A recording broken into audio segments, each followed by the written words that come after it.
Hello everyone and welcome to week 4 of our small groups. Our theme for this week is pray. Now in some ways this is the hardest theme to talk to you about because pray casts a really wide net. There are countless ways to pray and obviously we cannot cover all of them in one session. So our goal for this week is going to be to cultivate stillness in prayer. So whereas with the prayer of examine, which we did in session 2, which was our theme of turn, the mind can be more active, or in Lectio Divina, where our minds can sort of wander and meander as they listen to the words of Scripture.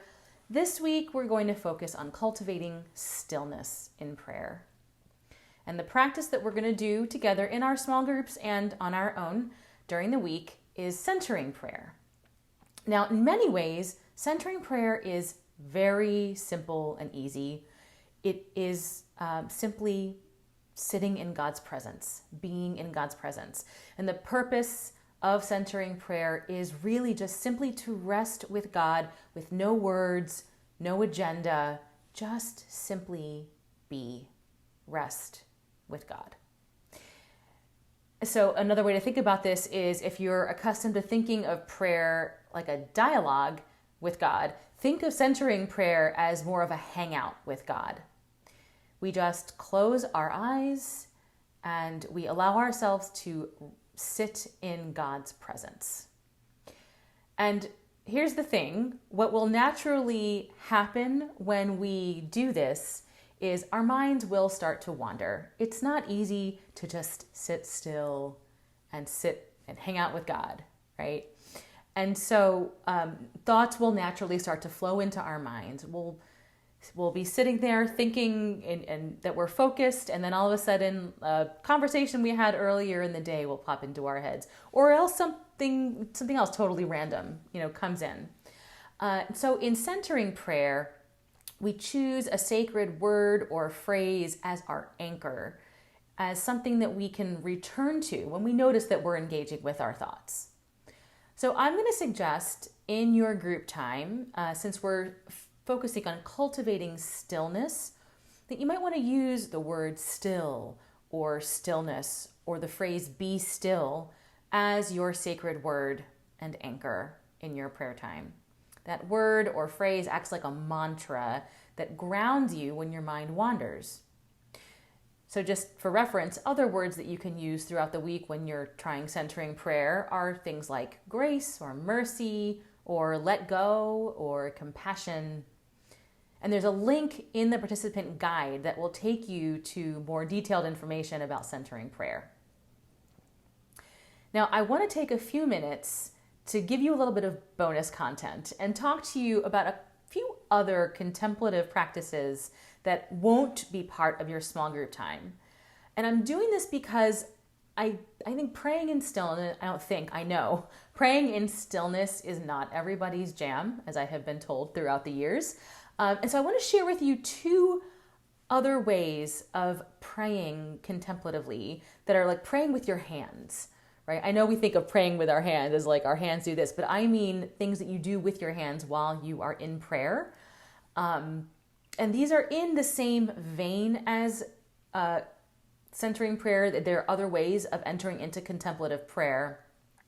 But instead of a sacred word or phrase as your anchor while you sit in stillness, these practices use more tactile anchors that help to keep you grounded and drawn into God's presence. So the first is prayer beads. So you'll notice here that there are larger beads and smaller beads. This set is actually not as obvious. Like some other sets have like significantly larger beads. Some of them are textured differently so you can like feel it. The idea with prayer beads really is that you're supposed to be able to do it with your eyes closed. With this set, I actually kind of have to keep my eyes open, but that's neither here nor there. The idea is with each bead is a corresponding prayer. So with the smaller beads, it's the same prayer that you would repeat over and over again. And then when you get to the large bead, there's a different prayer that you say with that. And then you return to the prayer that corresponds to the small beads, etc., etc. And then there's just a separate prayer of entry and exit that you say when you start and when you end. That corresponds with the cross and the first large bead. Now, you're probably looking at this and going, well, I don't have those at home. And that's okay, because what I want to show you is that there is a way to make your own set of prayer beads with no purchase required. You probably have an old shoelace or a ribbon, or you can go to the hardware store and get some twine. There are plenty of household items that you can use to make your own, because the monks of old this is what they would do. They would just put knots in a rope. Now, I did not fashion this too well, but you can see what I've done is I put a large knot and some smaller knots to correspond with the beads. And you can just make this on your own. Put a large knot, do 7 small knots, and like loop it around. And then voila, you will have your own set of prayer beads, or prayer knots, as it were. I didn't do the whole thing, but you get the idea, right? So that's a way that you can bring this practice into your own home with stuff that you've already got. And the second thing I wanted to mention to you is something that is newer to me, newer in my own prayer life, that I'm surprised at how much I enjoy it. And it's praying in color, or praying through drawing. I am a terrible artist, so I was slow to get to this, because for me, I found it very intimidating because I'm not very good at it. And so obviously, like, you have to free yourself of any performance that might be holding you back, right? This is not about drawing something pretty. But so the first thing I want to say is if you don't have like colored pencils or crayons at home, that's okay too. You can just use a pencil, which is what I did in what I'm about to show you. So one of the simplest ways you can do this is to take that same meditative word that you were going to use in centering prayer. So for example, still, or stillness, or be still. Just take that word or phrase and write it on a piece of paper. Okay, start there. And then as you are led by the Spirit, I suppose, just doodle. Fill it in. So you see, I just did it in pencil here. I don't have colored pencils here, so I just used a regular pencil. But I just let my mind and my hand wander a little bit. But all of it is still focused on this word.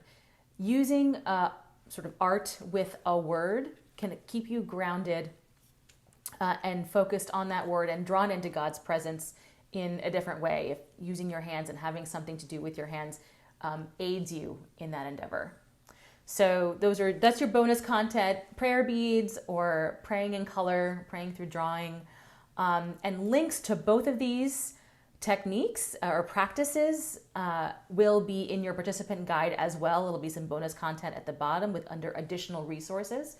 So you can check all that out on your own, learn more about it. Always email me with more questions. I hope this has been informative, but also helps you see that there are so many different ways to pray. So maybe the stillness will be just what you need. Maybe some praying with your hands is more what you need. But whatever draws you closer to God's presence, I pray that will come to you this week. Blessings, everyone.